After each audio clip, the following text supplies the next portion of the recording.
ایک ڈرامہ ہے، ولی کی اجازت کے بغیر نکاح نہیں ہوتا، اور نہ گواہوں کی موجودگی کے بغیر نکاح ہوتا ہے، اور نہ حکمر کے تعین کے بغیر نکاح ہوتا ہے۔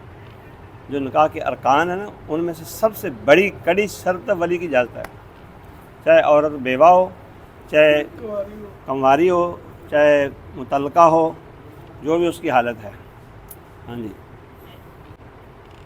گواہوں ہونا کا ضروری نہیں ہے۔ مرد عورت کو اگر طلاق دیتا ہے، عورت سن لیتی ہے یا سمجھ لیتی ہے یا پڑھ لیتی ہے میسج آ گیا ہے، طلاق ہو جائے گی۔